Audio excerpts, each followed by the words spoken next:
हरे कृष्णा। धन्यवाद प्रणाम सभी भक्तों के चरणों में। तो कथा को शुरुआत एक भगवान का नाम भजन करते करते हैं, कीर्तन करते। Just wanted to know, is my voice audible? Hari बोल। हरे कृष्णा प्रभु जी, दंडवत प्रणाम। यस प्रभु जी, धन्यवाद। Audible. Okay. Okay, thank you प्रभु।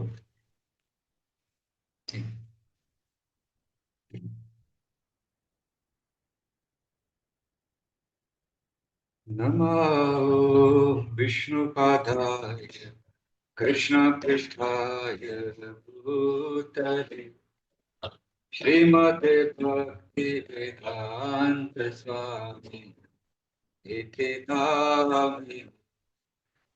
नमस्ते सरस्वती देवे गौरवाणी चारिणे निर्विशेष शून्यवादी अशब्ददेशतारिणे। जय श्री कृष्ण चैतन्य प्रभु नित्यानंदा श्री अद्वैत गदाधर श्रीवासादि गौरभक्तवृंद। जय श्री कृष्ण चैतन्य प्रभु Nityanand Shri Advaita Gadadhar श्रीवासादि गौरभक्तवृंद। Hare Krishna, Hare Krishna, Krishna Krishna, Hare Hare, Hare Rama, Hare Rama, Rama Rama, Hare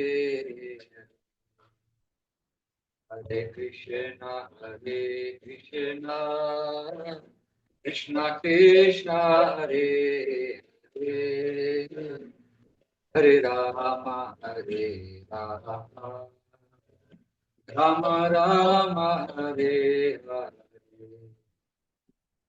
Hare Krishna, Hare Krishna, Krishna Krishna, Hare Hare, Hare Rama, Hare Rama, Rama Rama, Hare Hare, Hare Krishna, Hare Krishna, Krishna Krishna, Hare Hare, Hare Rama, Hare Rama, Rama Rama, Hare Hare, Hare Krishna, Hare Krishna, Krishna Krishna, Hare Hare, Hare Rama, Hare Rama, Rama Rama, Hare Hare, Hare Krishna, Hare Krishna, Krishna Krishna, Hare Hare, Hare Rama, Hare Rama, Rama Rama, Hare Hare. Jai Radha Vrindavan Chandra, Radha Vrindavan Chandra Shri Radhe. Jai Gauranitai, Gauranitai, Gauranitai, Jai Gauranitai. Jai Jai Prabhupada, Prabhupada, Prabhupada, Jai Jai Prabhupada, Jai Jai Gurudev, Gurudev, Gurudev, Jai Jai Gurudev. Gaur Hari Bol, Hari Bol, Hari Bol, Gaur Hari Bol. नाम संकीर्तन की जय। मां विष्णुपादाय कृष्णपृष्ठाय भूतले श्रीमते भक्तिवेदांत स्वामिने नमस्ते सारस्वती देवे गौरवाणी प्रचारिणे निर्विशेष शून्यवादी पाश्चात्य देशतारिणे मज्ञानतिमिरान्धस्य ज्ञानाञ्जनशलाकया चक्षुरुन्मिलितं येन तस्मै श्रीगुरवे नमः। जय श्री कृष्ण चैतन्य प्रभु नित्यानंद, अद्वैत गदाधर श्रीवासादि गौर भक्त वृंद। हरे कृष्णा कृष्णा कृष्णा हरे हरे, हरे राम राम राम हरे हरे। वाञ्छाकल्पतरुभ्यश्च कृपा सिन्धुभ्येव च पतितानां पावनेभ्यो वैष्णवेभ्यो नमो नमः।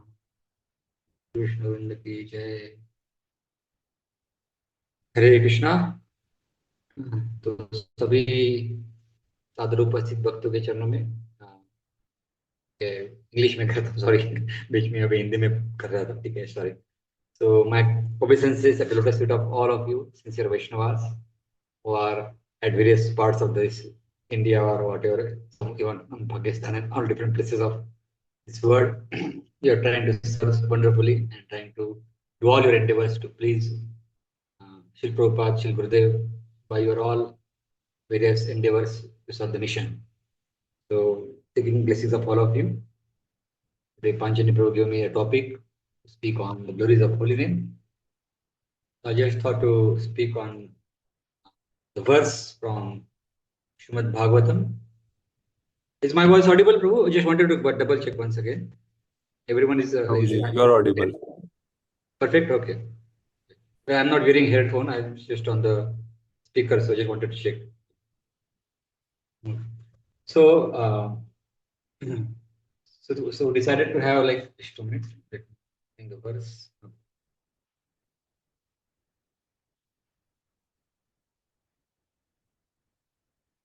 Okay, so our verse is 1.2.17 from Srimad Bhagavatam.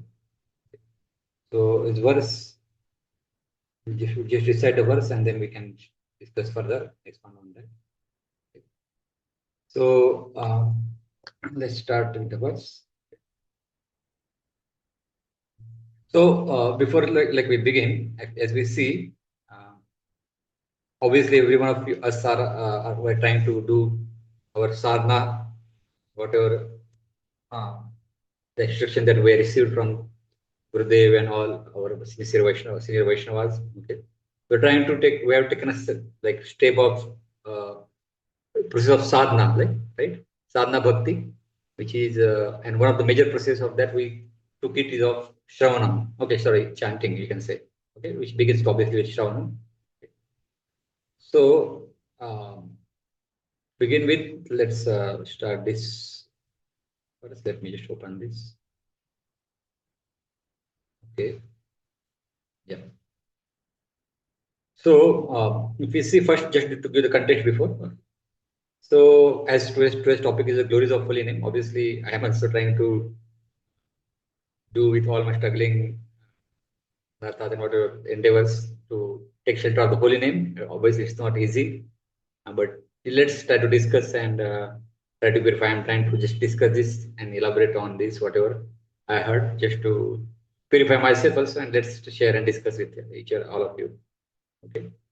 So generally, we see that physically we don't have taste in chanting of the holy names. Many times we face that in our regular practice of bhakti. We see that it's difficult to sometimes get to taste on chanting. Like we struggle every time a lot.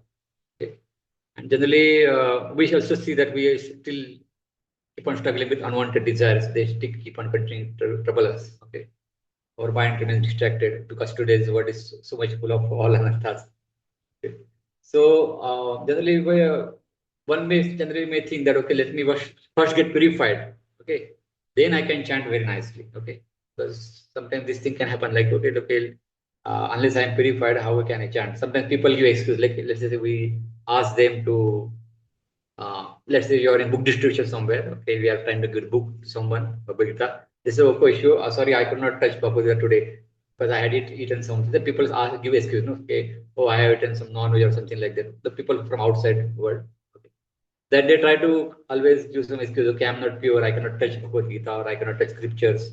Okay, or maybe I cannot come to temple. Maybe whatever different reasons they can give. Okay, so generally one may think, okay, I need to chant also. Once I will get pure, then only I will get taste in chanting. Okay, but Bhagavatam is actually teaches it little opposite. Okay, it's not like that. We want to um, become we have to become pure before we start chanting, or we get taste in chanting. Okay, because um, it's not like specifically we do not chant because we are pure, or we want. Okay, we chant, and when we chant, we become pure by chanting the holy names of the Lord. Okay, so that is actually the outcome of the chanting. Okay, so generally, obviously, it's a gradual process. It's not like that within one day. Obviously, some saints, our acharyas say that if you chant sincerely a single name, it has a potency to purify you within a one go. But if we have that sincere faith, and if we can chant with that faith and that love and that complete dedication, then that's also one single holy name also is enough. But obviously, we have back of so many anarthas, and we are struggling with still also material desires in our existing life and all. We are not completely surrendered to taking shelter of the Lord, but still it is gradual process. We have to take shelter of the holy names, and we have to take shelter of the process of bhakti that given in Bhagavatam. Okay, Savai Punsa Paradharmo Eto Bhakti Radhokshaje Ahetuki Apratyata Yatmasu Prasiddhati, that we say that the ultimate duty of a human being, okay, is that by which one develops a devotion to the Adokshaja, the Lord who is beyond our senses. And by that, yeah, so it was ito bhakti ravushati ahetuki apratyata yatma supasiddhati. And obviously, one if we can develop that ahetuki bhakti, which is uninterrupted. Okay, this is very important.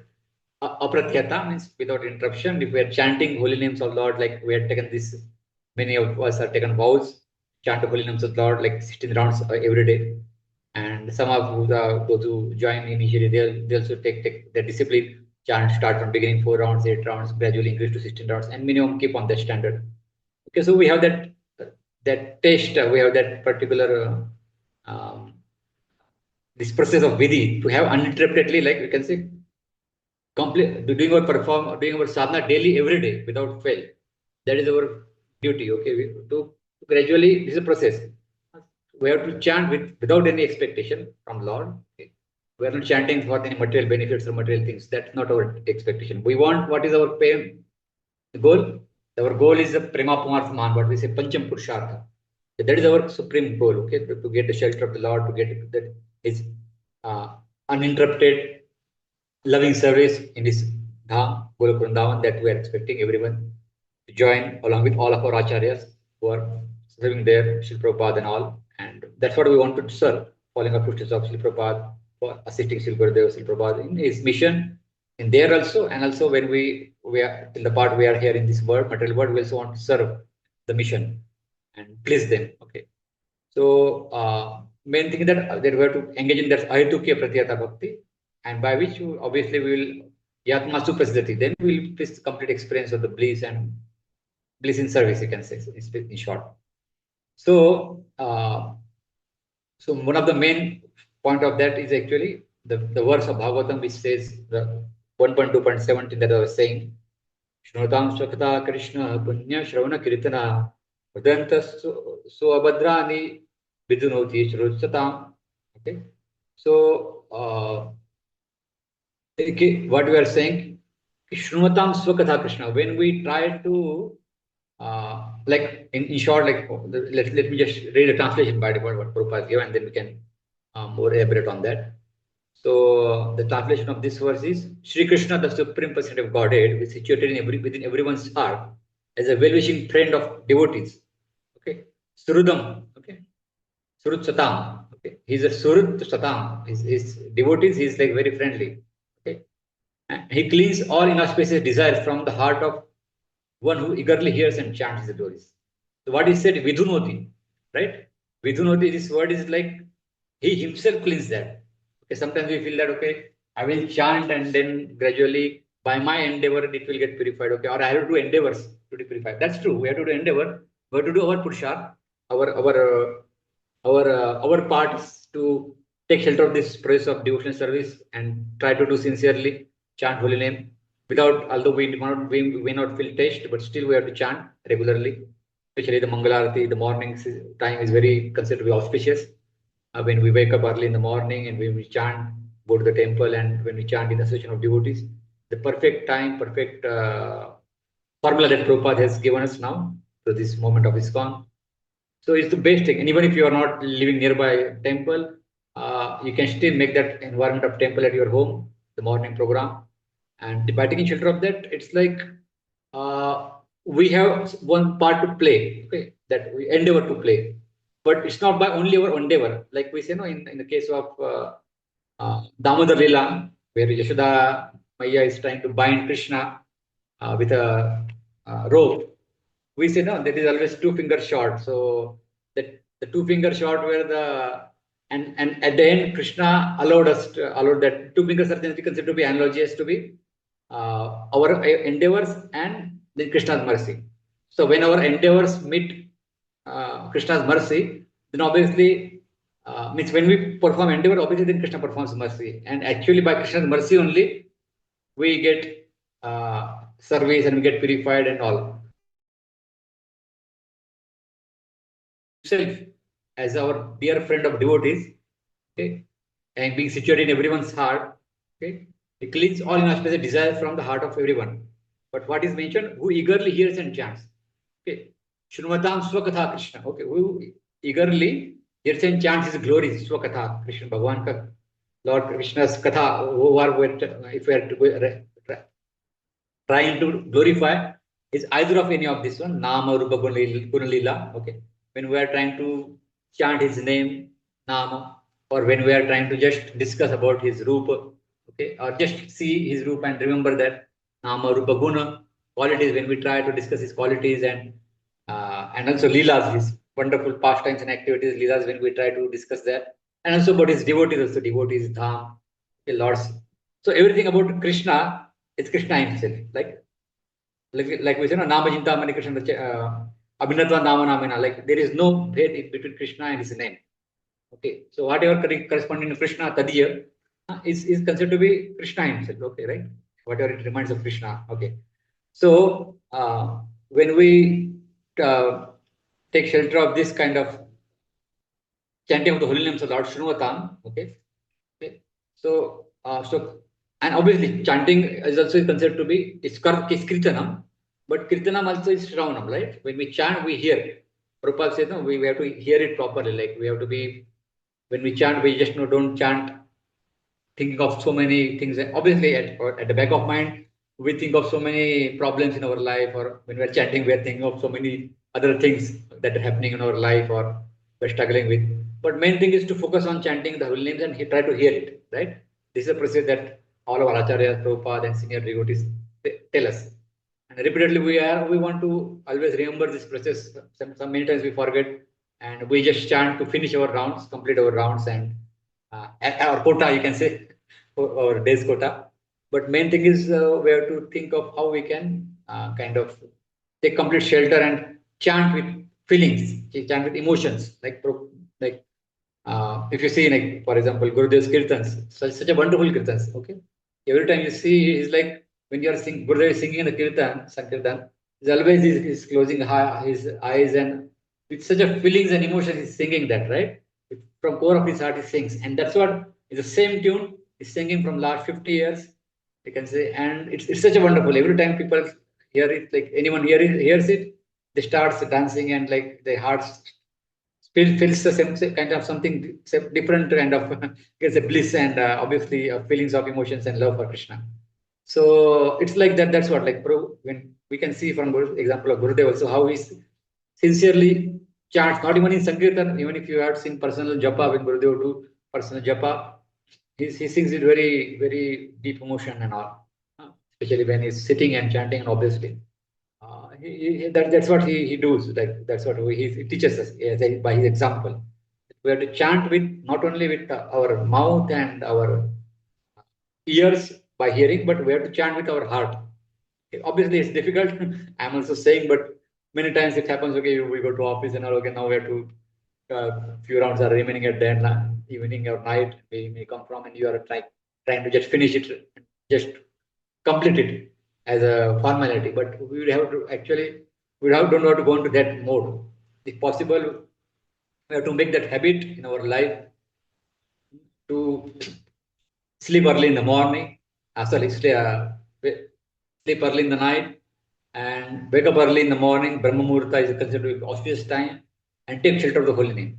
Okay, if we can properly be able to discipline our life, then everything is success. Because without discipline, we cannot get any success or whatever success in any like in any even if like we say no best another konte vairagyanti guriyate. If whatever you want to achieve, it's by the continuous practice and detachment we will get it. Okay, like the bhakti is also like that. Bhakti will get it by obviously with regular abhyas, this abhyas, nama abhyas of or this practice of chanting of the holy names. At the same time, obviously we have to detach from this material world, and sometimes we try to get enjoyment in material world and try to spend time in social media and all, and maintain devotees also face this this struggle. Okay, getting early to the bed, but best option is to get early to the bed and wake up early morning and take the benefit of the morning muhurta, Brahma Muhurta, and focus your whole heart in the chanting of holy names. And obviously, when we do that, gradually our purification will start, and we will be able to experience more and more purification, everything aligning with that in your life. Okay. So, obviously, Prabhupada says we have to be first, we have to become listener also. Okay. As Prabhupada said, hear every syllable. Yes, you have to hear all the syllables properly when we chant the holy names of the Lord. Okay. So, and also like as in possible like when we are here as generally devotees say, those who are such a book distributors and all, and many devotees, because taste for chanting also comes from services, like service either of the book distribution or any other service you do, temple service or serving devotees. Because when you are trying to please devotees or trying to preach about the glories of the Lord by distributing, telling about other peoples about Krishna, that also purifies you, because you are chanting the glories of the Lord. So all that process also purifies your consciousness, and helps you to develop a taste for chanting of the holy names. Okay. So it's not like obviously bhakti is not depend on any previous qualification. So that's what we although someone is not, we feel not qualified or anything, but still we have to inform everyone, like okay, because we are not the one to decide who is qualified, who is not. Krishna is there, but we can always try to tell about the glories of the holy name to whomever we can tell, try to preach whatever the people outside, and ask them to take shelter of this praise of bhakti, so that they can also get purified, and they can also get uh, like that shelter of the process where they can get rid of this bhoroga, and obviously be experience that supreme bliss. Okay? Yatma suprasidati. So we have to uh, try for that. Okay. Also, like we can see many of the examples are in Shastras, like, or for example, example of Ajamela is there. Even if someone chants, we say without any, obviously, someone chants without any offenses, and like, for example, Ajamela chanted without any offenses on the platform of Namabasa, right? He chanted without any offenses, but at the same time, he was not chanting directly taking name of the Lord. He was not directly taking name. Sorry, what I can say. He was not directly addressing to the Lord. Okay, when he said Narayana, he was addressing to his son. Okay, so we see Ajamela, his life was such a sinful. Okay, although at the beginning of the life we see he got a proper training. Okay, right? He was properly trained when he was child as a brahmana, as a proper study of shastras, deity worship and all. He was assisting his father in deity worship. But somehow when he went in forest to collect some to do some devotional service, somehow he happened to see a bad sight, and then he was completely illusioned. Okay, and he like we know everything, all the story. Okay, so he did all sinful things in his life. Okay, he gave up all his parents, his wife, good wife, and obviously brought prostitute as his home, and he lived the life like that. But somehow Krishna made some arrangement in his life that some saint came. Okay, and obviously in our life also we see mercy comes by the association of devotees only. So his life, some saint came, and obviously some Bhakti Vedanta, you can say some. He asked that his wife, who was so-called at the time wife, the prostitute, so maybe you can keep the name of your new son to be as a Narayana. Both of them agreed, Vrajamila, and when Vrajamila was chanting name of the Lord, his son Narayana, like every time when he's like walking, sitting, he's sleeping, he's always chanting, he's attached to his son. And when the Yamdas came to take his, because his life was sinful, so Yamdas came to capture him. But we see at the same time, Vishnudas came and interrupted. Okay, and then obviously we see all the discussion that happens between Yamraj and Yamdutas, and how Yamraj again informs the glories of holy name, right? He says that if someone has even once uttered the name of Krishna, okay, don't touch them. Or if he has some perform a dandavat or different services, devotional services, different limbs of devotional service, don't touch them. Okay. But if someone has if someone has not performed like this, obviously you can pick their souls and obviously bring them to hellish life, hellish what is hell. So, anyways, main point is like we see although Ajamila performed all the sinful activities, he was delivered. Okay, by chanting the holy names, although not directly addressing to the Krishna, not directly addressing to the Vishnu, Narayana, although they were addressed to the sun, he was delivered. But why? That generally Acharya say that because he didn't perform any aparadh, right?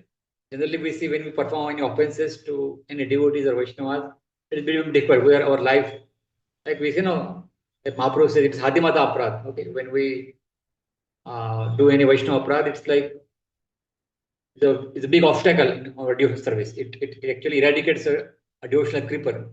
Okay, Bhaktivedanta beach.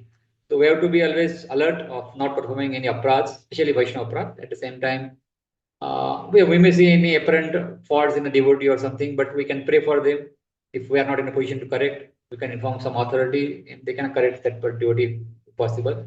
Or in due course of time, if that devotee is also performing sincere sadhana, then we have to know for sure that he also will get purified in due course of time. And what are the apparent anarthas we are seeing, that will get gradually will get removed from his heart also. Obviously, because everyone is work on progress, we are also struggling sadhakas. So it's not any point in pinpointing devotees for their faults, apparent faults. The best option is to, like as Mahaprabhu says, best solution is given. Vaishnavir gunagrahim na dekhe dosh, kaya vacha manikre Vaishnav santosh.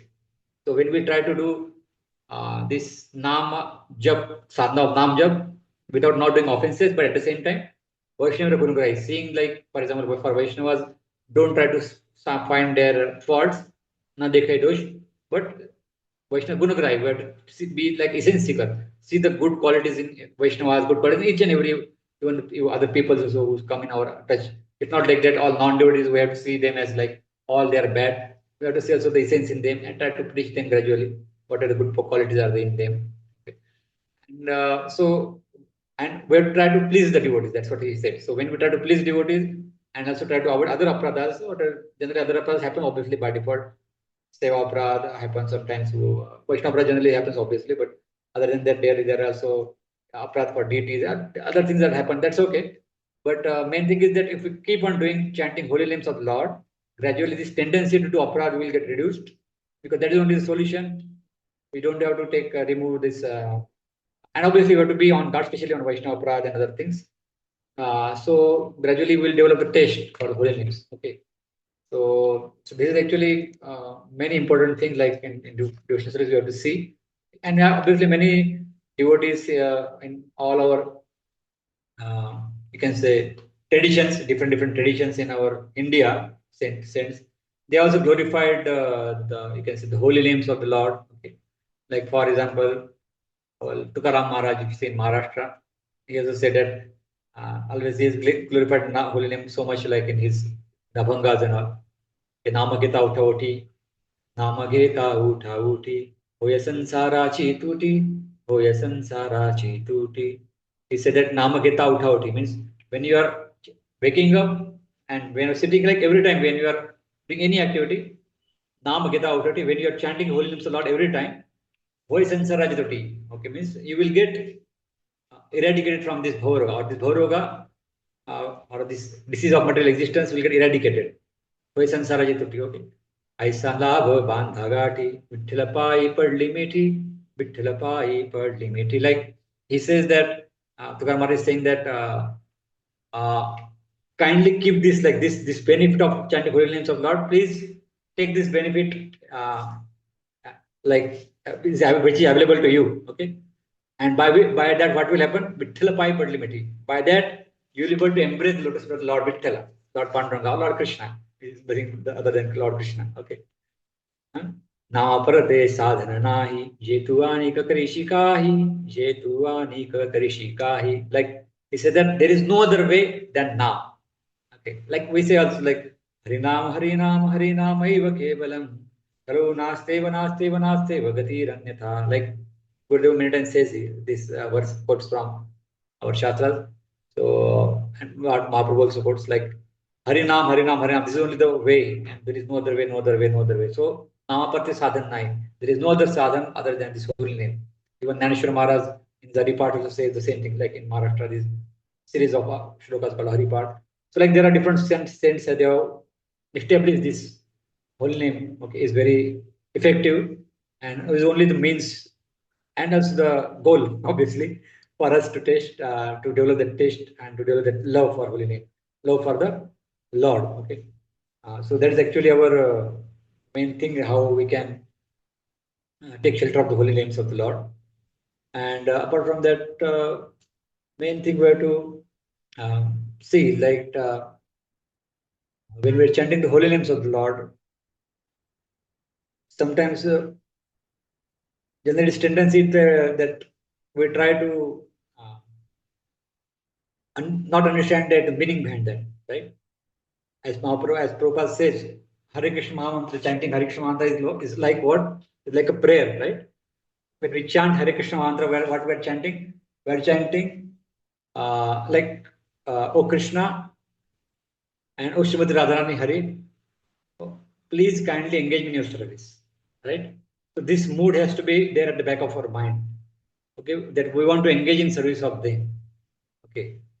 So if we are only focused on chanting all the holy names and someone asks and requests you, Prabhu, can you do this service?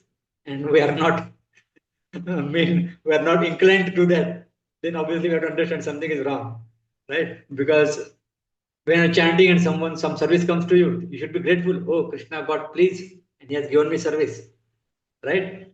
When service comes to you without asking, that's the great benefit. That's the great, you can say, fortune, you can say. Because Krishna is giving you service. That doesn't mean that devotees should exploit and give their service to someone is like give on someone burdening. But obviously, as when you are receiving at your end, you should be very grateful. Okay. When you are managing service, you should not burden a devotee.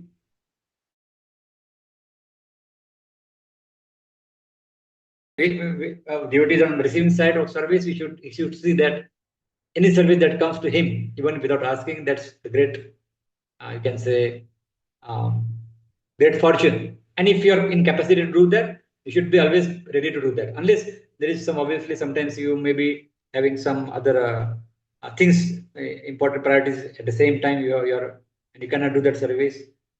There is no possible. You don't have the skills on anything. Can obviously there is always you can mention and take a different service. Okay. So, but main thing is that the behind the back of this chanting Hare Krishna Mahamantra, there is a mood or there is actually the meaning as told by Prabhupada is actually asking and begging for service. We have to beg for service. Please engage me in your service. So Krishna or Radharani, please engage me in your service. So this is actually what we have to look at the big back of the heart. Okay. And also like as Prabhupada, Gurudev many times mentioned, there is one more like translation Prabhupada gave at one time. Like, what is the meaning of Hare Krishna? Someone asked Prabhupada, okay. And he said, the meaning of Hare Krishna Mahamantra chanting means, my friend, my friend, my friend. Like calling the Lord, who is Supreme Suhrit, right? In this sloka we saw, no? Shrodam Chakada Krishna, Punya Shrona Kirtana, Rudendasya Abhadrani, Vidinoti Surut Satam, right? So he is the Suhrid. He is the actually supreme friend of devotees, Suhrid. So we have to take shelter of that Suhrida, okay, that Lord, which is the supreme friend.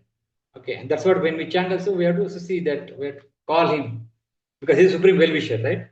Prabhupada used to write at the back, your well-wisher, your ever well-wisher, right? And Lord also sitting in our heart as a super soul, as Paramatma, He's supreme well-wisher for everyone. Like as we say, no, in that Taittiriya Upanishad, that analogy of the two birds. Okay, so obviously a bird on the we say on the lower bird is like a soul which is engaged and absorbing eating different fruits of the tree. Sometimes fruit is like we can say very sweet and he feels joy. Sometimes fruit is bitter and he feels can say uh, uh, distress. So, but he's still absorbed in doing that, eating the fruits, and he doesn't know that there is one more his good friend is sitting on the top of a branch, and he's looking towards him, and he's waiting when that bird on the lower branch will look towards me. So similarly, that bird on the higher branch is Paramatma considered to be. So Lord is always looking after us when we will give a time and when we look towards him. Okay. And he does all endeavors to purify us, to remind us, and to bring us to near to him by giving shelter of the holy name, by giving shelter of this process, by bringing us in association of devotees, giving shelter of our spiritual masters. Okay. So this is actually is very we have to be very understand that how Lord is so much well wisher of us, right? He was, for example, it's not like that. Sometimes you may feel that okay, he may be well wisher, let's say for me, for a devotee, but what for the people who are suffering outside? Okay, why Lord is not doing mercy to them? Sometimes we may feel, right? There's genuine questions anyone can ask, especially people who are agnostics or you can say uh, for atheists, they ask, okay, what is the purpose of the Lord? Why these are bad things are happening so many in the world? Okay. So generally, obviously, we know behind things there is a concept of karma that comes up there. Okay, but at the same time, it's not like that. Lord is always puts a person in sinful like this. Those who are sinful always going to the hellish thing. Lord gives opportunity, equal opportunity to everyone. Okay, to every soul, he gives opportunity. Somehow or other, he will bring to him to any of the processes that are available in their country or anyway, genuine process of coming towards him. Okay, and somehow if people still wants to be away from Lord and try to still engage into what say nasty things in material world, trying to exploit his material nature, Lord will say because Lord gives a free will to everyone. He doesn't want to interfere with that, but he will try to keep on reminding. And also, as mentioned by Chaitanya Mahaprabhu in his CC also, Lord says how much thing I could distribute. He wants to distribute fruits of Krishna to everyone. Okay, but he's asking for help. Obviously, Lord can do in 1 minute, right? We can think, okay, if he want, he can just within 1 minute, he can just make everyone Krishna conscious. Whole world can be Krishna conscious within 1 minute. But still, Lord wants us to give that service. Okay, He wants to give that service to let's you also get participate in this service to explain the bliss of sharing this Krishna consciousness. Okay, and bring as many people as possible this path of bhakti, where they will feel extreme bliss, they will get rid of all anarthas, start getting rid of all anarthas, and they will like the society will be so much blissful, no, right? If you can see, you can just imagine if everyone try to become a devotee, try to follow the process of devotional service, how this process could be like there will be so many people who are following the path of dharma. There won't be any people who are just like rejecting dharma and trying to do all bad things in life. Now we can see so many examples that bad things are happening in this world, like current examples of how people are doing such a young people, a couple, those who were in love, they just thrown that girl, she thrown away his what Mangether from fort, right? We know the story recently in Pune, and that also one more story happened few months back from Ujjain. Anyways, there are things, the material world is there. People are attached to these material things. Okay, and they try to, under the mode of passion and ignorance, they try to uh, do whatever their passion or instinct says. But we don't want to get carried away by our instinct. What we want to get think is that we want to purify our instinct and we want to make our actual instinct towards our कैसे ना जीवेर स्वरूप Krishna Nitya Das. We want to go to our original instinct, that is our original swarupa, which is Krishna Nitya Das. that instinct actually we want to bring up rather than this material instinct of running towards mind, body, and senses, what they are saying. Okay. So what we want to actually enliven is, or what we want to actually upbring our own instinct is actually of our own swarupa of Krishna and Nitya Das. Okay. And for that one, this is a process of chanting, taking shelter of the holy name. Regularly, if we chant sincerely, we try to do take shelter of the holy name. Gradually, we will try to uh, start this process of like purification in our heart, and gradually, when we will uplift ourselves, then gradually we will be able to, like as Bhagavatam says, no, like in the next verses, in the same week, we see, 1.2.17 to till 21. All this there is actually process that is given by Bhagavatam, right? So like the first step, as we see the for 1.2.17, it says that Krishna is it himself cleans on our heart, right? Vidnoti Sustata. Okay.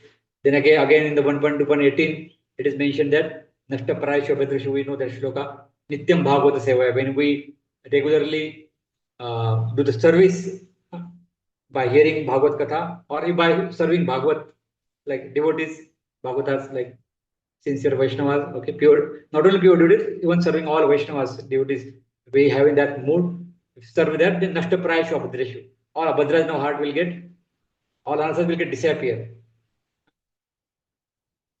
And Uttama Shloka, like Bhakti Bhoti Naishtiki. Naishtiki Bhakti will start coming in our life. The Nishtha will start, uh, or Nishtha on holy name or praise of Bhakti will come when we will take the shelter of the holy, we take shelter of this holy name, starting from Shnunata. Okay. Okay, so this gradually, like all answers will start disappearing. Okay. Then again we see that obviously Nityam Bhagavata Seva means obviously we have to every day we will take shelter. That's one thing. That's also connected to apratiyata. Every day, without fail, without it's not like that only Sunday, Monday, or only on festival day. It's like we have to chant holy names of God every day without fail. Serve devotees, serve deities if you have deities at your home. Okay. Or serve Bhagavatam by reading Bhagavatam. Okay. So that you have to do every day, Nityam. Okay. Like as we see in the story of like example of Narad Muni also, how he served. Uh, he was like such a small child when he was a child, and that all Bhaktivedanta came there. He was living with his mother, and then they were serving Bhaktivedanta. The sadhus they came, they stayed for Chaturmas there, and he was serving them. He was uh, hearing from them. He was eating their uchishta. Okay, and gradually by hearing only he become a devotee. When his mother, when Bhaktivedanta left away, they gave instruction to him, and somehow his mother died by snake bite, and we know how he moved ahead, and by chanting of the holy names of the Lord, he got realization and darshan of the Narayan. Okay, like and he become the Narada actually, right? He's always glorifying the Lord and he's always wandering everywhere, chanting and the glories of the holy names. Okay. So we can see that like that's what he's Nityam, that's Bhagavata Seva is very important, Nityam, like serving devotees and serving hearing from the them. Okay. And obviously we say that all the passion ignorance will disappear obviously with that because we see generally this all this material world where all these bad things are happening because mainly this passion and ignorance. These are the main thing. And for devotees, it's very important to come to Sattva Guna. Okay. And obviously, I regret every time when sometimes I speak about the Sattva Guna. Obviously, I'm also struggling with that, and but still, as remind that when if you go in our Krishna Balaram Mandir, and if you go inside where Prabhupada's bed is there in Prabhupada's quarter, there is an instruction, one page instruction is given. Last time I also sent a photo of that. I think some of you would have seen that. And those who are obviously in Vrindavan, they can always see there. So there is one instruction of Prabhupada is written. Somehow he gave at the end almost. That instruction, major purport of that instruction is only about this. That generally people do so many nasty things in this material world due to mode of passion and ignorance. And for devotees, they want to come to Sattva It's very important to do sadhana because if they come to Sattva they can perform nice sadhana, bhakti, chanting of the holy names. Okay, like and to obviously for devotees, it's not our Sattva is not our goal. We have to transit Sattva and to situated in Shuddha Guna, right? Nishtraguni Bhavarjuna, like Krishna says to Arjuna. We have to also transcend this Sattva also. But at least at the beginning, we need to develop that mode of goodness. Okay. And for that one, Prabhupada, in that one page that is kept always 365 days, it's kept there on his bed. That mentions that for devotee, it's very important to follow Mangalarti or morning program. If they follow the morning program, then they will develop Sattva Guna, which will help them to sincerely practice this bhakti or devotional service. Okay, so this is the instruction Prabhupada give, and which is always kept on his bed where he went back to Godhead. That you have to take shelter of the morning program. Okay, that way all our will transcend this mode of passion and ignorance, and we will shift in a mode of goodness. Okay, so again we see that next steps also, next shloka also mentioned that, okay, that mind will become joyful, like next verses comes, no? Evam prasanna manaso bhagavad bhakti yogada.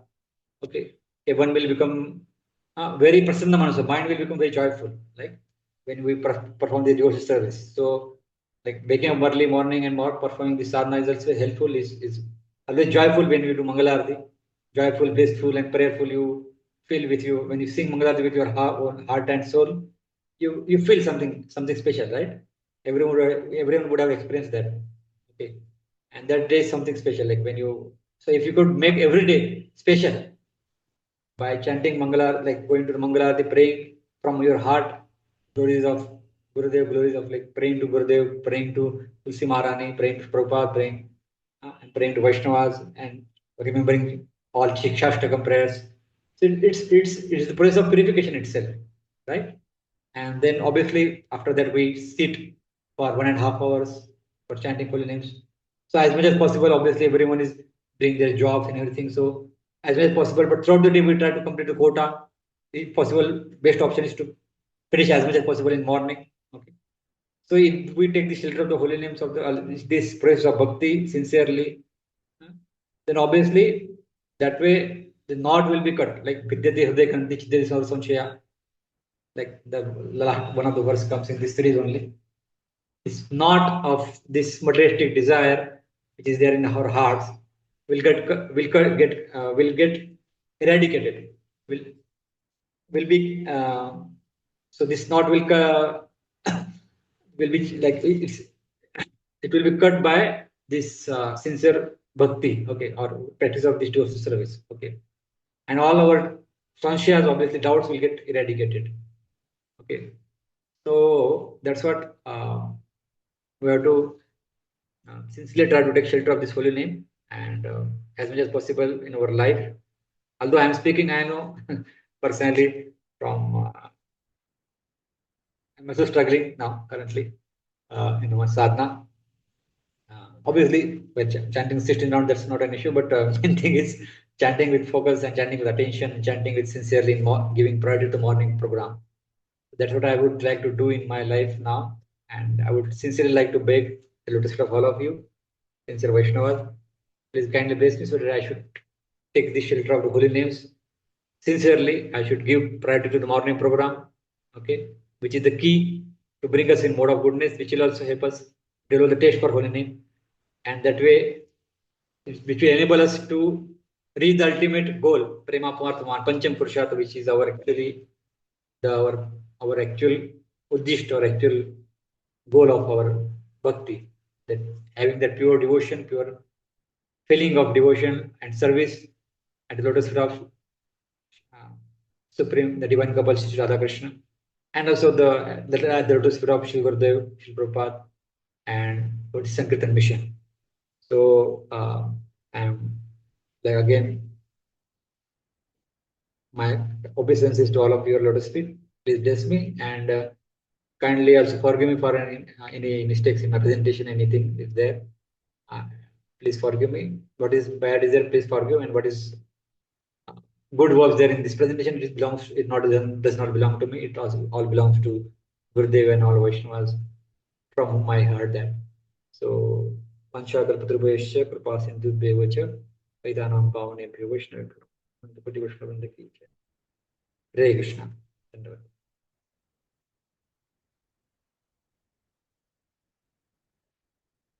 So we'll conclude this today's lecture. Maybe Panchani Prabhu, can you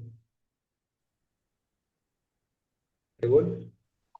Hare Krishna, Yes. Krishna Prabhuji, Dandat Pranam, Shri Pad Ki Jai, Shri Gurudev Ki Jai.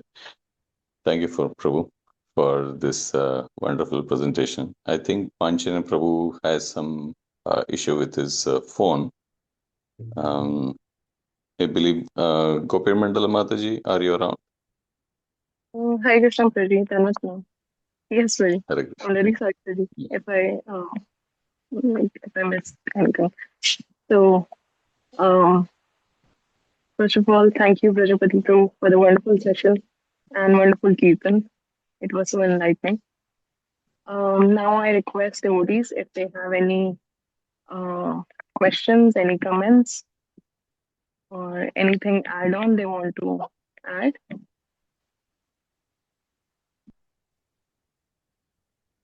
regarding the Mataji. session.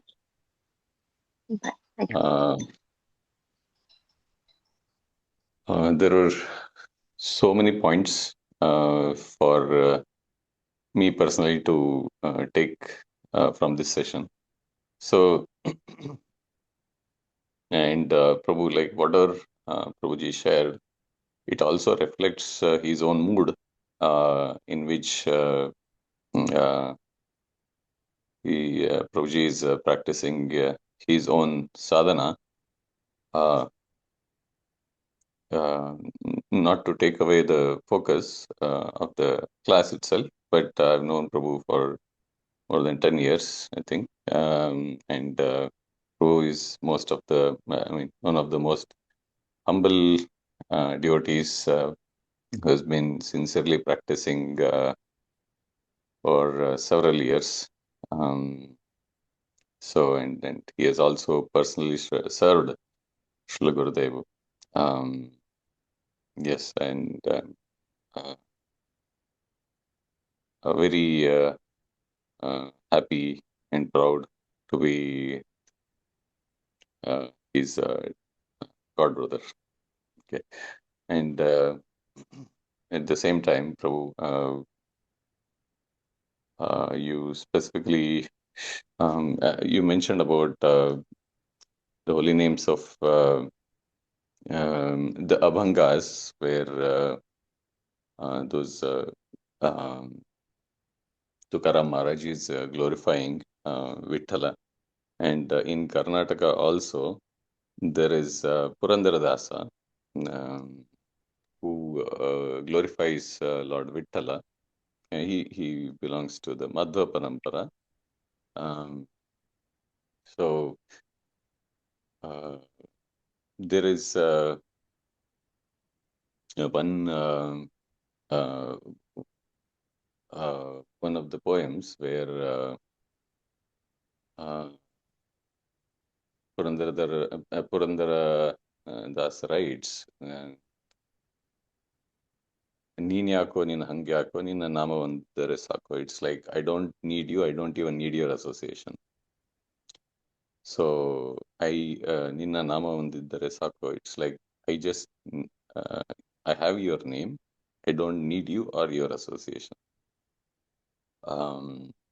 Ango means like it is more than association. It is like when we are buddies, right? So get lost from here. Okay, it's in that tone. When we are buddies, we say, I don't need you right now. That kind of closeness with which he addresses Vitala. And then he says, I don't even need you. I just, get lost from here. That types. And then he says, but I have your name. I don't even need you. So different Vaishnavas have glorified the sweetness of the holy name in so many different ways. And then there is another Kirtan, Purandaradasa Kirtan, where he writes Rama Nama Payasakke, Krishna Nama Sakre, Vitala Nama Tuppava Beresi Vai Chappariso. So it is like he's actually making a sweet dish where it's a payasam, Ramanama payasam. It's pretty much you can understand. So Krishna Nama Sakkare, sugar. Vithala Nama Tuppa means ghee. So you make that sweet dish and you enjoy. So the holy name, okay, by the way, so we are starting the holy name glorification from this week, and Prabhu Vrajapati Suta Prabhu kindly agreed to start from he opened this our series today, and we are planning to invite some of the very senior Vaishnavas. So hopefully you'll hear. So we'll publish the calendar very soon. So I mean, not just from our God family, but outside also. So hopefully we'll have His Grace Krishnanand Prabhu also very soon. We are trying to work out some the schedule. Sometime I'm just trying to see if that works with all of us.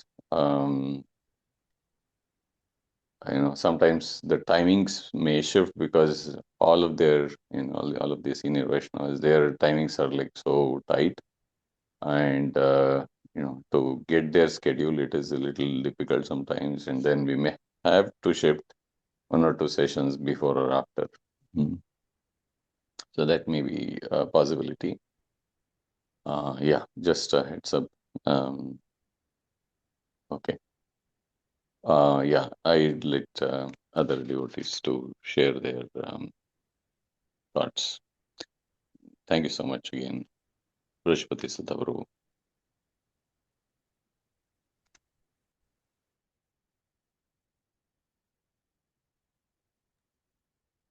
Thank you so much, Vijay, so much for this, for the inspiring. Uh, is there any other devotee who wants to share anything with us?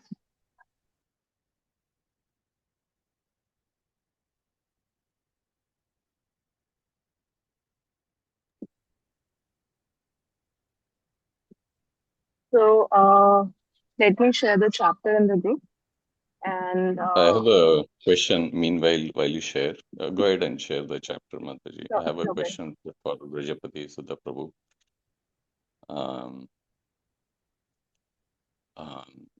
Prabhuji, so while we are chanting in the morning, yeah, I mean, at any time, rather, morning at least, it's a little easier. Other time, it's a different pastime that happens during chanting. So, yeah, we are all struggling sadhakas, of course. So, from your own personal practice, see, for me, it is like when I'm chanting in the morning, all these to-do task lists that I have to do in the through the day, or which I've missed from last day or past 1 week or past 1 month, they all start popping up in my head. So, and that's so distracting. So, on a practical note, how in any suggestion, recommendation from you? Like the recommendation has given by senior devotees only, bro. I also struggle with the same. Like we are sitting for chanting. obviously in the morning or even at any other time also, sometimes many times always, generally, mind goes to do all detour throughout the whole world, like based on whatever the current things that are happening in our life, maybe some to-do list, some things, some some struggles, some jumblings or some fightings that happen maybe in family or anything. All things will be coming up in your mind everywhere.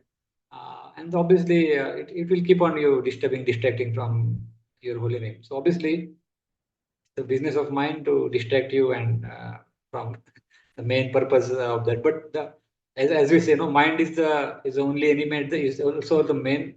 He can also be good friend if we properly train. So main thing is this is actually the process that we daily practice is only for that chanting when we do. The morning is only for that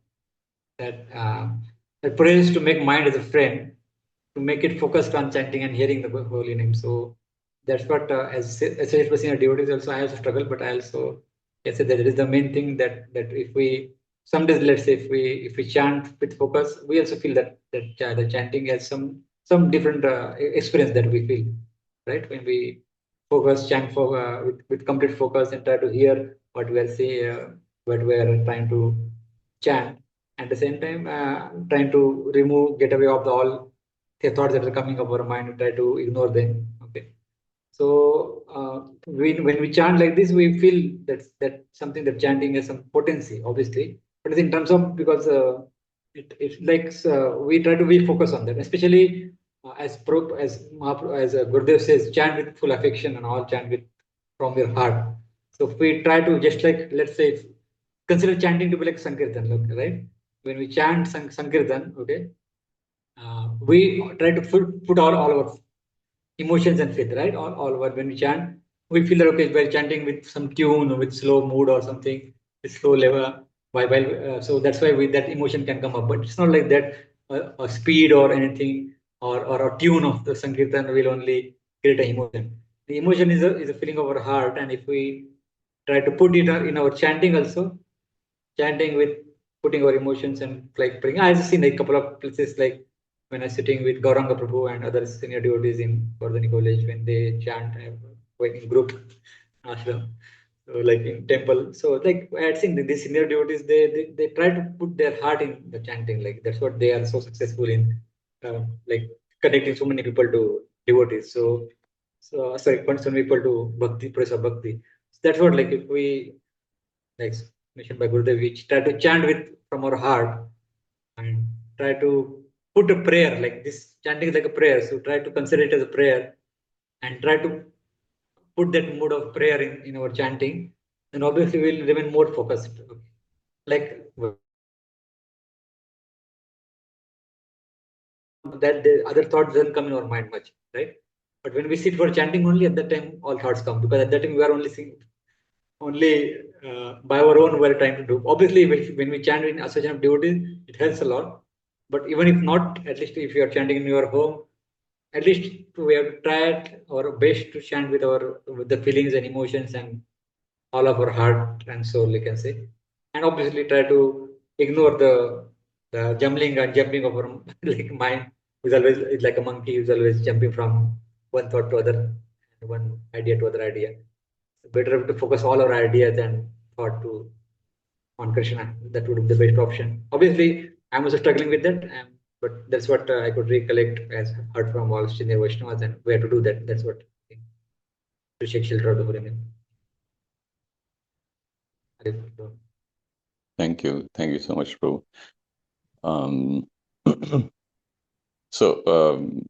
Yeah, like from what I could understand is like put our emotions, how we when we sing kirtan, we sing it with so much emotion. And yes, Prabhu, it's a very nice point. And the other thing that you mentioned in the class as well, that it's a prayer, and prayer, the other thing you mentioned is like pray for service. Yeah, so if I reconnect back, this has worked for me. When I sincerely chant and pray for service, um, that comes through. Yes, and these are all like all our in sadhana bhakti, everything, chanting, reading, recitation, so all of them like service. Yeah, importantly, because Prabhupada has translated devotion as devotional service, bhakti as devotional service. So, loving devotional service. Yeah, without association, there is nothing much we can do on our own. And yes, chanting in association, that's very important as well. So, I mean, just a quick poll. How many are base devotees here? And just in case you are not, I mean, it's okay. But how many are base devotees, or in like you are, or you're able to go to a temple nearby every day and chant in association, or some way of associating with devotees and chanting? How many of you? Jai Advait Prabhu, Shantanu Prabhu, Nishika Mataji, Jai. Wonderful. Who else? Abhishek Prabhu, Yashika, Sharmishta, Sushant Prabhu. Nice. Giriraj Madhav Prabhu, Radha Sevika Mataji. No, Prabhuji, sorry, my hand Mataji. was raised for something For a else. question. So, Jai. All right. Nice. Okay. Yeah, I think all of you are really fortunate. I mean, you will realize the importance when you don't have this opportunity. You will miss it very dearly. So, while you have it, please make full use of it. There is nothing like chanting in association. So, yeah, very important. And I think, yes, the other point is His Grace Giridhari Govind Prabhu. He's organizing everyday japa sessions in the morning. And our God family is chanting together in the morning. So please see if you can make it. It'll be nice. All right. Thank you. Mataji, please go ahead. Hare Krishna, Dandavat Pranam, everyone. So, Prabhuji, I just wanted to add on to what already Vrajapati Prabhu has mentioned about, your question of, how our world turns on to all other things as well when we are chanting. So, I just wanted to give one practical tool that I have been following for a few months now. And it is this small book called Japa Affirmations by Mahatma Prabhu. It's a very tiny book, it has 20 affirmations. And just to read an affirmation or two before you start your daily japa really, really puts your consciousness and mind in perspective. And I don't know if people have seen this book, but I can share a photo in the Troopers WhatsApp group. But it's a very powerful tool to align your consciousness when we're chanting. It has really helped. And the second point, of course, to chant in association. I mean, if you're chanting in association, there's little scope for the mind to wander here and there. So these two things I wanted to just point out. Thank you.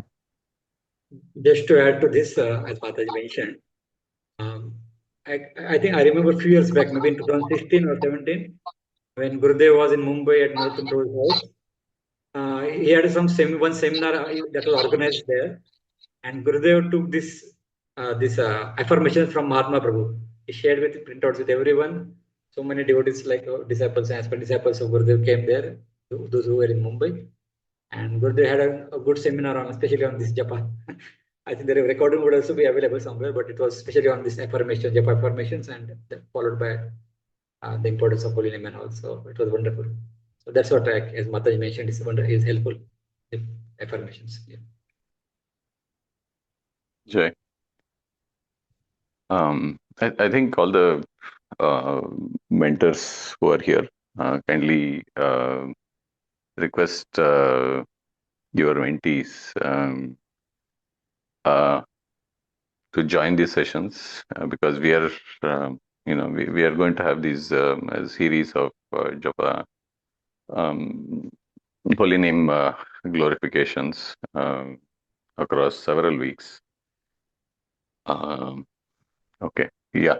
And Radha Sevika Mataji, please share those printouts. Scans or something, photos, if possible. Yeah. I have one japa card which I made. So I can also share that one. That was, I think, I made few years back and Yes. shared with devotees. So I can share the copy. It Yeah. also has some Yes. prayers shared by our Badari Prabhu, which in his classes I often he shared with me. So that prayers was added with Na. So I will share that soft copy of PDF of that.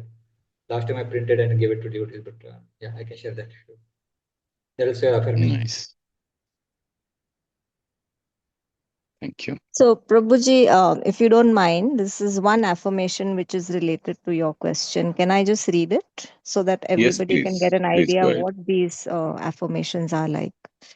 So, it says, I turn off my world and turn on Krishna's world when I chant my rounds. As mentioned before, when we are chanting, we may sometimes be thinking about what's going on in our life. We might think about what we have to do, things we like, we don't like, problems to deal with, work, etc. Whatever the case, such thoughts are about our life, not Krishna's life. This is interesting because the holy name includes Krishna's Leelas, not our Leelas. I'm often asked, how can I control my mind while chanting? One of the reasons our mind wanders is that we haven't told our mind, while I'm chanting, you have a break. I'm turning you off. In fact, I'm turning my whole life off. So when we begin chanting, we need to mentally turn off all the lights in our life. In other words, turn off the lights of what we didn't finish yesterday, what we have to do today, the problems we are facing, etc. When we don't do this, we give the mind license to think of these things while we chant. And this makes controlling the mind difficult. It can also be helpful to internally create a bhajan kutir, an internal space in which our world is turned off and the only thing allowed in is Krishna in the form of his holy name.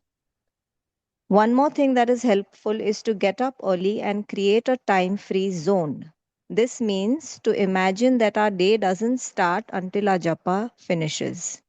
In other words, let's say our day begins at 7 a.m. and we are up at 5 a.m. We remind ourselves that our day doesn't begin until 7, and thus there is nothing to think about during our japa other than Krishna. If we can get ourselves into this consciousness, we will find it much easier to focus. So these are the kind of practical tips and affirmations that are there in this book, which I find very, very helpful when before we sit to chant. Yeah, I think me reading it instead of hearing it from you, rather hearing it from you makes me feel more better.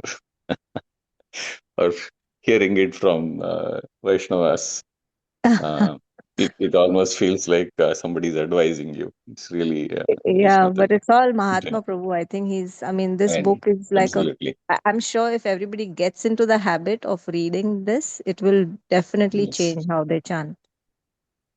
Sure. Yeah, it's so very nicely put, actually. I mean, Mahatma Prabhu is anyway I just shared the the PDF also. most The last time I sent a lot of stalwarts. affirmations and also you can just look into that. Yes. Yeah. Focus group.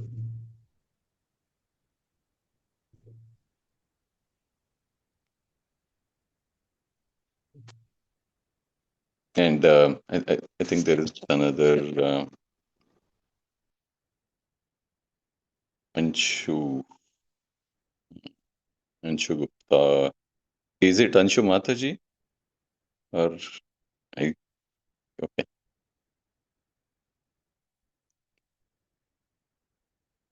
Yes. So Srila Prabhupada says it's very difficult to control my mind when I like the devotee is asking this question, Srila Prabhupada. It's very difficult to control my mind when I chant. It wanders. Srila Prabhupada says, so what is the controlling of mind? You have to chant and hear. That's all. You have to chant with your tongue and the sound you hear. That's all.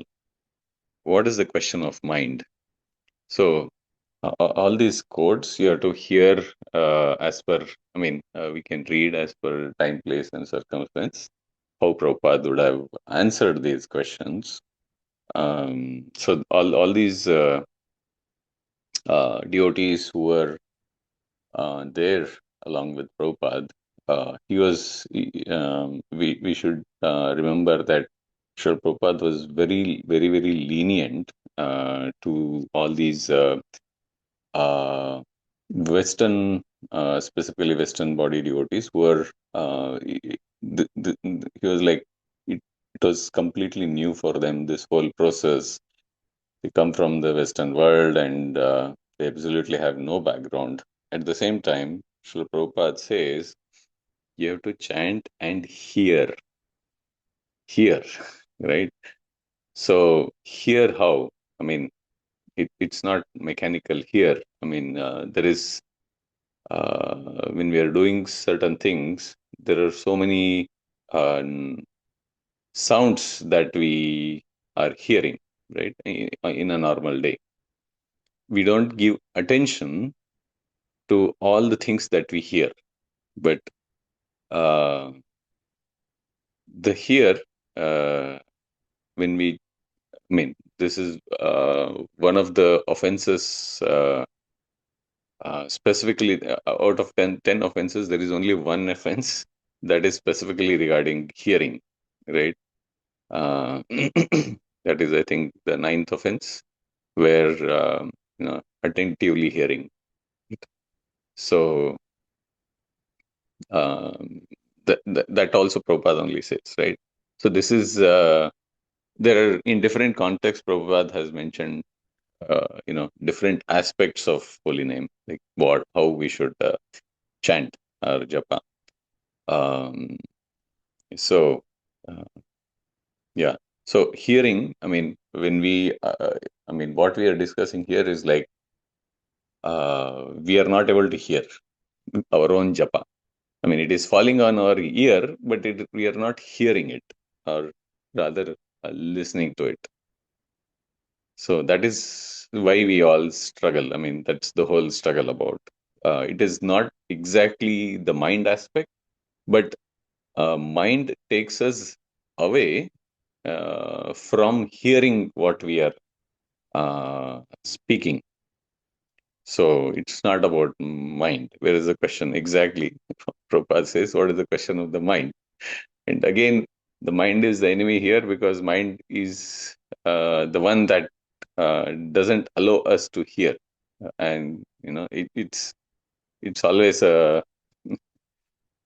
contradiction, right? So it is, yeah. All right. Okay.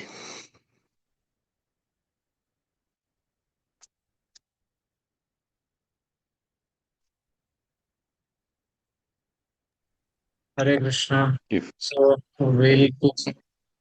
Anybody wants to add something? we'll jump to the reading session. I think please go ahead, Prabhu. So, somebody would like to read?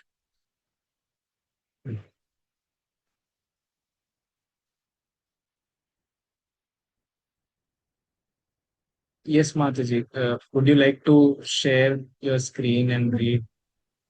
Yes, Prabhuji. Okay, Mataji. Can you please share it and you start reading it? I think there are two hands raised. Who raised first? Advait Prabhu. Mataji raised first. Okay. May I start, Prabhuji? Yes, Mataji. Please go ahead. Volume 3, Chapter 14, Holy Names Bring Change of Heart by Indradumna Swami, June 12 to 18, 2001. On June 12, we packed up the festival program in Gorzo, Wielkopolski, and headed back towards Lodz to begin final preparation for our festival there. Gorzo Wielkopolski had been a picnic for the devotees. We had been special guests in the city, and the authorities had made all the arrangements for our festival program. Devotees had had time to relax and had enjoyed the preaching. The light mood gradually changed as we drove south. The attack on our festival in Tomaszów was still fresh in our minds, and word had spread amongst them that our hired security felt that Lodz was the most dangerous city in Poland. Although the Harinam parades held in Lodz before leaving for Gorzo Wielkopolski had been well received, the writing was on the wall in Lodz. Literally, the all-pervading graffiti in the city revealed the hate mentality of many of the young people there. Slogans such as "Poland for Poles", "Death to Jews", and "Nazis rule here" were common. Lodz is an industrial town with many factories, but still a good number of people are out of work. Boredom and frustration gave rise to xenophobia, extreme nationalism, and such feelings cause people to attack events like our festival in Tomaszów. The further south we drove, the worse the weather became. Black clouds hovered overhead as we passed Lodz and neared our base. After looking out the window, one devotee turned to me.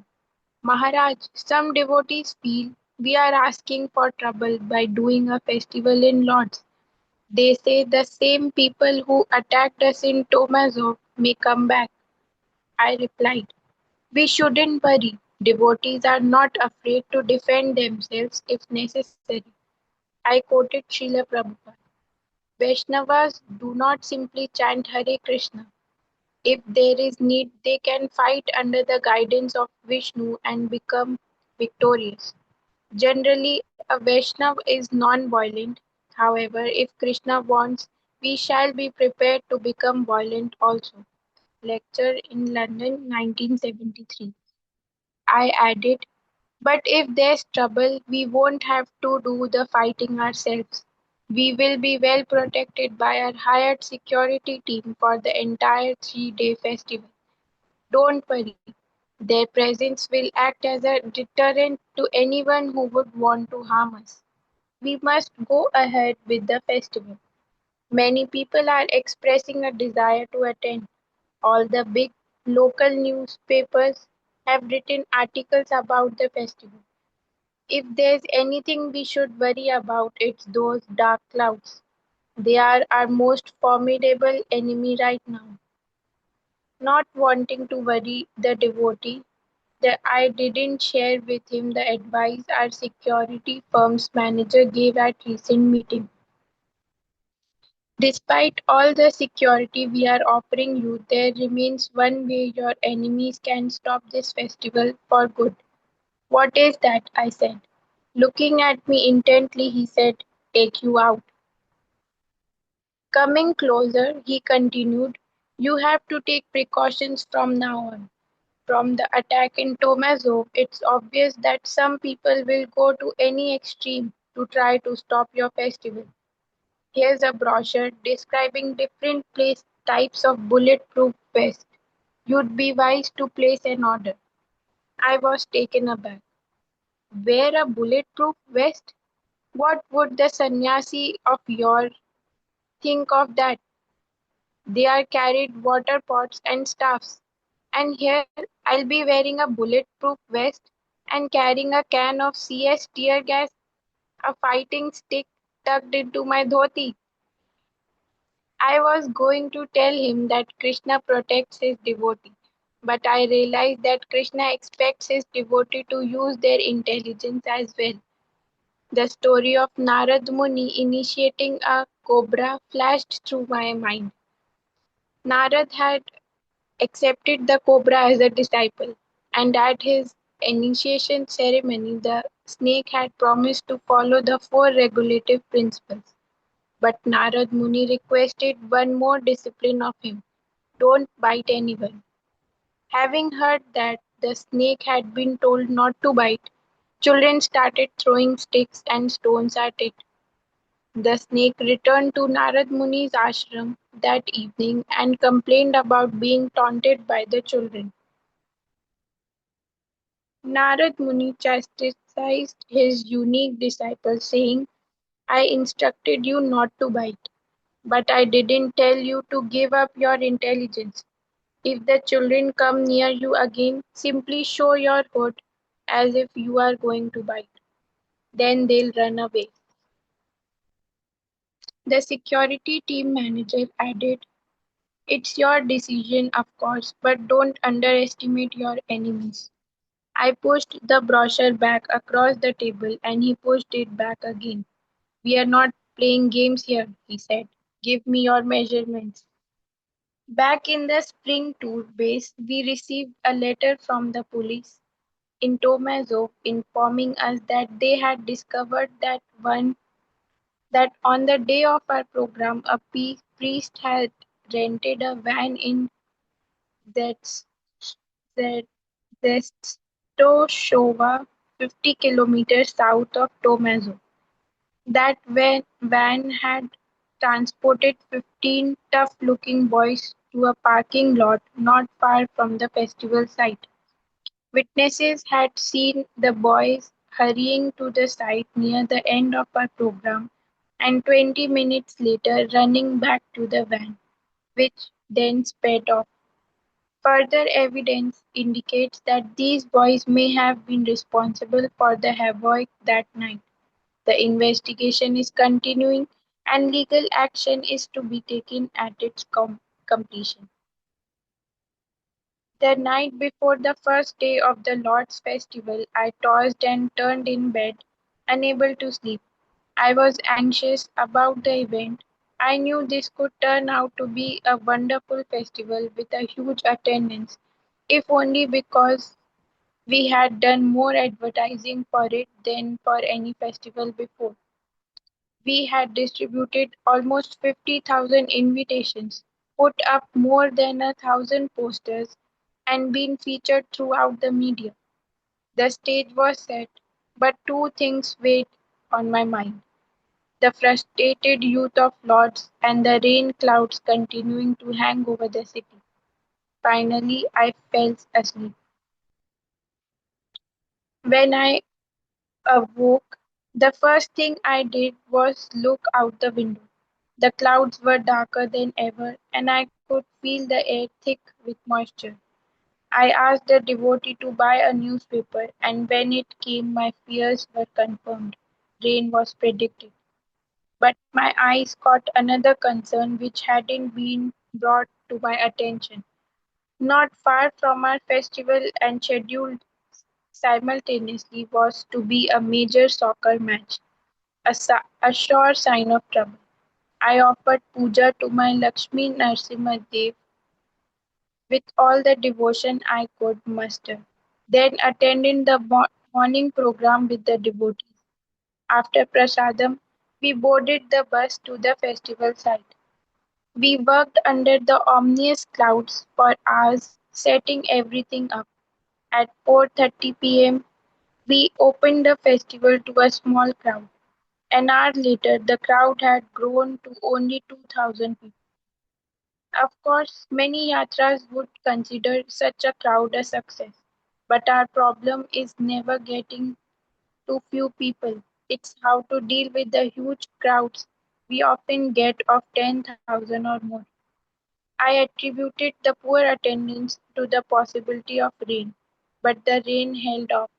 Things were going smoothly, but the 15 men on the security team appeared nervous. They understood the nature of the youth in Lords, and that any trouble at the nearby soccer match could easily spill into our festival. Personally, I couldn't see how these men had anything to worry about. Each of them was over 200 centimeters tall and built like a fighting machine, huge muscles, fierce eyes, and angry scowls.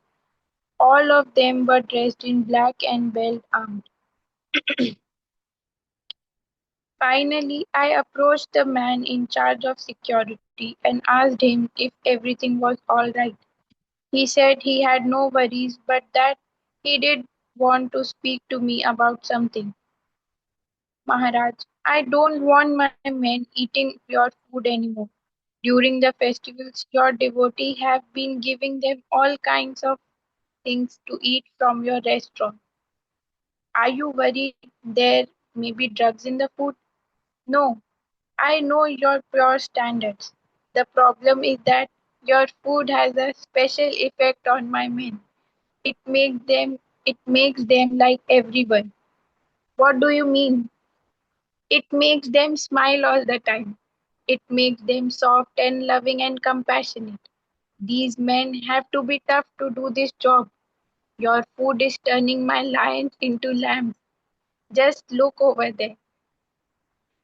I glanced towards the restaurant and saw two of his men eating samosas and laughing and joking with the devotees. They were never like that before, he said. It's the food, the singing, and the whole atmosphere. Okay, I consented.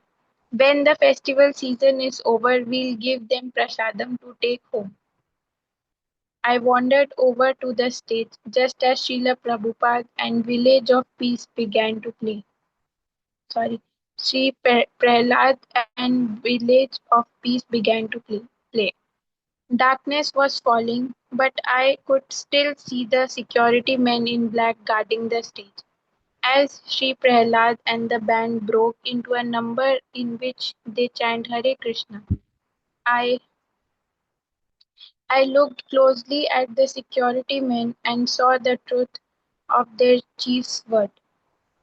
The men were swaying back and forth, chanting the holy name. I left it to the chief to tell them not to sing on the job. For me, it was once again confirmation of the power of the holy name to turn hearts of steel into hearts of butter.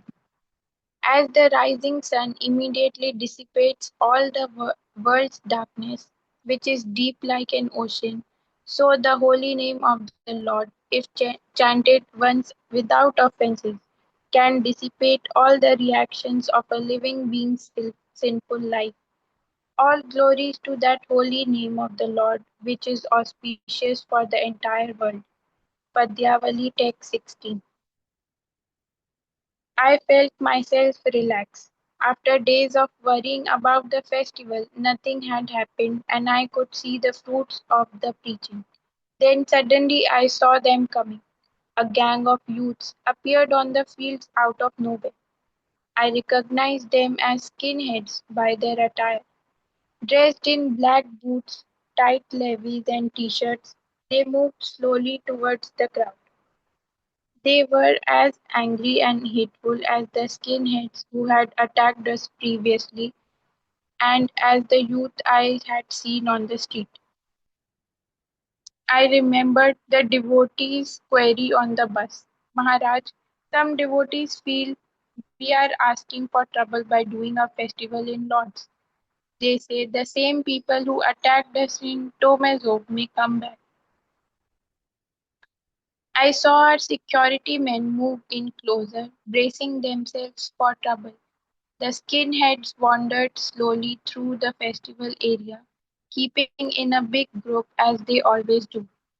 As people saw them, they backed away, and I even saw some leave, fearing violence. I looked again towards the security men and saw them hastily planning a strategy if a fight broke out. The situation was tense and my adrenaline was flowing. I touched my jacket to make sure that my tear gas and fighting stick were still there, and then it happened. The skinheads moved quickly into the crowd of dancing young people and stood there for a moment, as if waiting for a signal. The security men moved towards them. Sri Prahlad and the band, oblivious to the danger, were singing another song which contained the Mahamantra, and the drummer played a driving beat. I jumped on the stage. It would be a good vantage point if there was a fight. When, to my amazement, I saw some of the skinheads begin to tap their big black boots to the music. Then, as our powerful sound system carried the Mahamantra far and wide, some of the skinheads stood there as if dazed, then slowly but surely repeated the words of the mantra.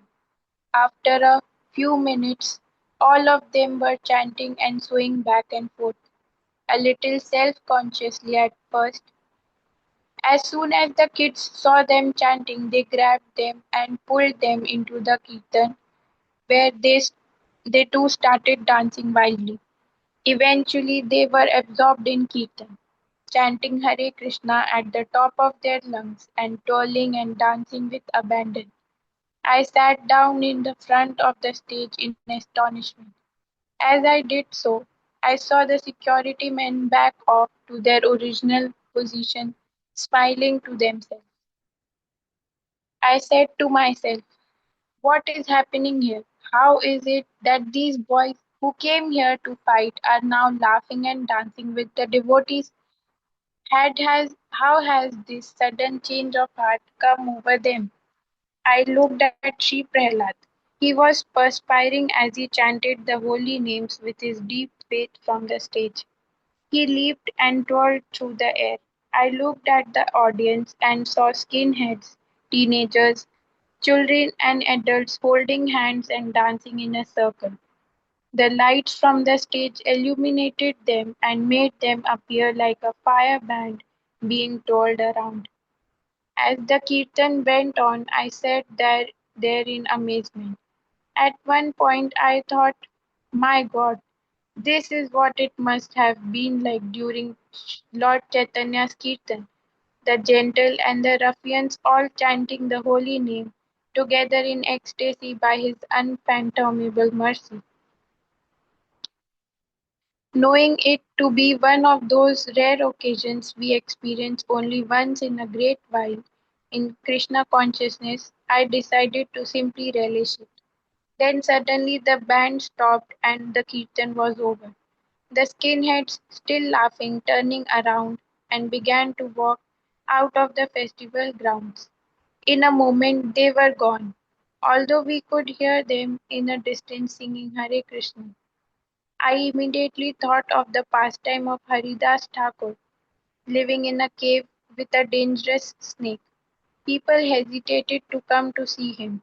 So one day the snake, being inspired by the super soul within his heart, slithered away. It seemed to me that these hooligans have been directed by the Lord within their hearts to chant Hare Krishna. Then the Lord sent them away. All glories to the holy name, all glories to our most merciful Master, Lord Chaitanya Mahaprabhu, who is the shelter for the whole cosmic manifestation and the actual protector of his devotees. Chanting the Hare Krishna Mahamantra, his own holy names, which bring auspiciousness to the world, his hand trembling with love as he touches the knotted string about his waist to count the number of names, his face bathed in tears as he comes and goes, eager to see his own form as Lord Jagannatha, and bringing great delight to the eyes of all. May the golden form of Lord protect you all. Sri Chaitanya Charitamrita. Hare Krishna Tatapana.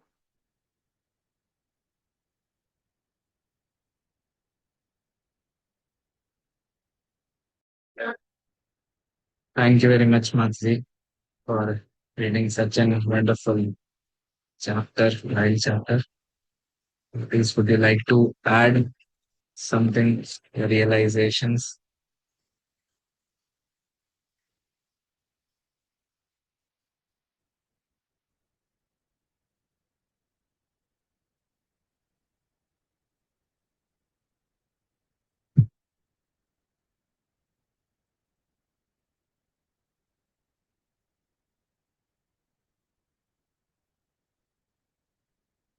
Hare Krishna, I'm audible.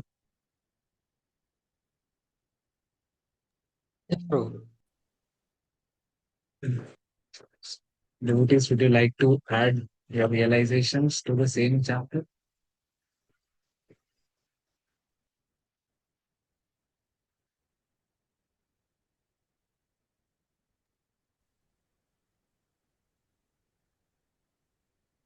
Hey, Krishna, I just wanted to recollect a couple of memories, like from as I was as Mataji was reading the chapter, I was recollecting this few days I was able to serve on police tour. And yes, that's actually true. When Sankirtan happens, everyone like from the guest who comes there, even they sometimes you can see ruffian people there. Sometimes there are like children to all elderly people. Everyone like so many people they get attracted and they start dancing in the last Sankirtan. Gurudev at the end of every day festival, Gurudev sings a kirtan. Kirtan also happen at the beginning of the festival when it starts at 5:30 and around at 10 o'clock in the night. It's actually evening there at that time. So the kirtan happens by Gurudev almost 9:30, 10 o'clock. And every time he sings kirtan, like, it's such a wonderful scene to see all guests participating along with devotees and chanting and sharing, dancing in unison and chanting the names of the Lord. It's very wonderful to see.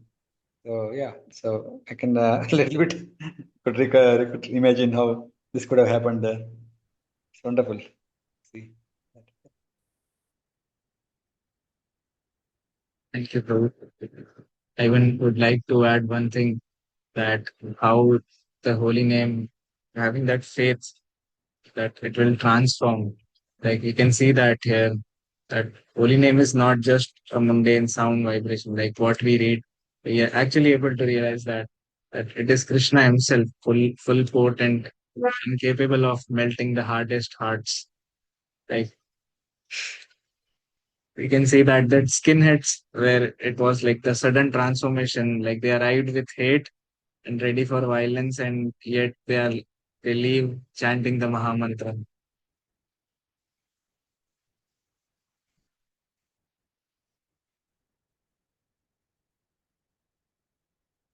Ms. Mataji, please go ahead. Dipti Mataji. Yeah, Prabhuji, I was just remembering that the Prabhupada gave the best mantra, the prasadam and the kirtan, through which initially the people started coming, and the Prabhupada used to call the gulab jamuns the bullets of Krishna. So it all again proved in this chapter that how kirtan and prasad can bring people to the Krishna consciousness, and the holy names are so powerful that once you hear them you can't stop dancing and singing. So yeah, Maha Sankirtan ki jai. I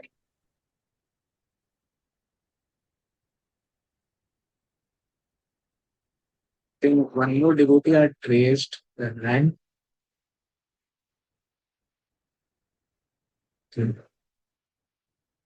Maleshwari Mataji, I think you raised. Hare Krishna, Prabhuji. Hare Krishna. Hare Krishna. Yeah, this is very powerful chapter. It is very inspiring also. And like Mataji said, the power of prasadam and how it can change even everything, that it makes us soft. Everything about Krishna, it is always uplifting us to somewhere, like making very like sweet, soft in the way we deal or something like that. The effect of this wonderful Krishna conscious process, and also the power of the holy name, in which whatever that seems very impossible, but with the Lord, everything becomes possible. So it's very like astonishing to see that in which the people who are really like it looks very impossible, like it actually is very impossible materially, but the power of the holy name, and also how God, how Lord himself like makes inside the heart, like change everyone, like we do our part. It's like a teamwork, that we do our part, God does his part.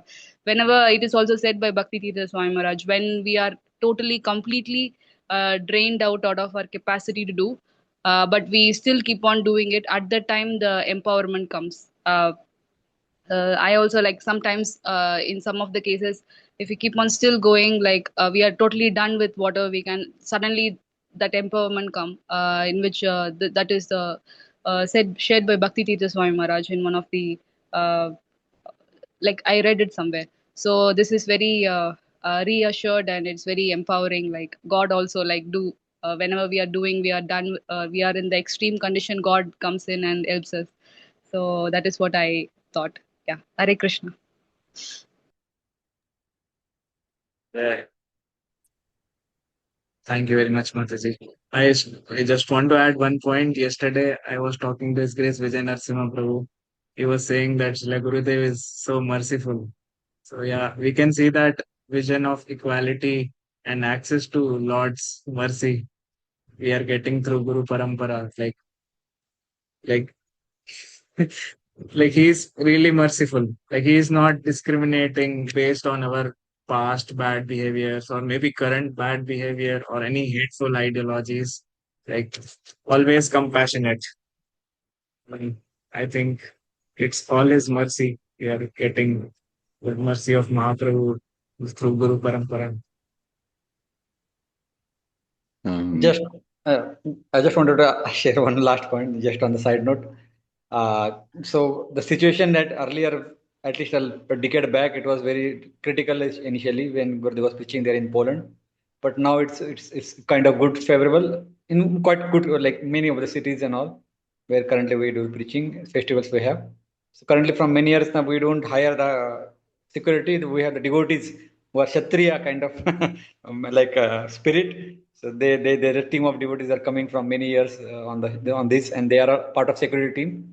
The security team is always throughout the whole week. It stays on the festival site itself. Only on Monday when we have a break day. Like out of the 7 days, 6 days is a festival on two cities. Take 3 days in one city. So throughout the whole day, they are like 24/7. They are on the site for 6 days, while other devotees stay in the base in school, which is in a small village, and they can go do up and down from or from by bus by other vehicles to the festival site. But the security team, they stay there 24/7 for all the 6 days till the time our festival is there. And once it broke, like when festival is broken and it or everything is brought down to school, then they come back on the one day to take rest. But they are like obviously it's very wonderful to see that they are working there. So if you have anyone is having Kshatriya spirit, they are welcome to join sometime. You can go there and yeah, be part of security team sometime. Haribol. Uh, just to add one point here, thank you so much, Prabhu. Vrajapati Prabhu for adding that. Um, yeah, so very nice point. Actually, it's like Srila Gurudev. I think it is like 35 years plus now, Prabhu. How many years now? Yeah, almost 35, I think. Probably. Yeah, Maybe more than 35 yeah, in between 2 years. Yeah, COVID were there. So correct. COVID was there. Yes, yeah. Actually, during uh, like we book distribution and all we say, right? Like we have to show the book. Prabhupada always says the devotee has to, we have to go out. And here Vaisheshika Prabhu also says, are you on, was that, did you get out today, like distribute? So the whole idea is like, um, it takes several cracks to break a wall. Several times you have to, make uh, the shot. So, and there'll be one crack someday, and then, yeah. So it took decades for Srila Gurudev to transform the atmosphere there, like as Vrajapati was nicely sharing that nowadays, I mean, this situation was there earlier. I mean, these are like hardcore Christian or Muslim areas that it's very difficult to venture into. So, and the other part is like Srila Gurudev is uh, uh, empowered by Srila Prabhupada with that mood. And if you hear Srila Gurudev's voice itself is so nectarian. He always sings, if you have noticed, I mean, I'm sure many would have, everyone would have noticed, there is only one tune. And Srila Gurudev sings just that tune, and nobody can imitate. Um, some of our disciples try imitating, but everyone fails so miserably. But his sweet voice is so nectarian. Srila Gurudev has been empowered with that, and it is like how the Gandharvas please the Lord with their singing. It is Srila Gurudev when he sings. It is difficult not to sing and sing along and dance. So, and that is one of the astras that Srila Gurudev has to transform, like how that in the chapter we read how this uh, the security head was complaining to Gurudev that there is sattvic bhav, kshatriya bhav transforming into sattvic bhav. um, yes, and yeah, it is contagious. Um, and we are all so fortunate to be in the parampara with Srila Gurudev. Thank you.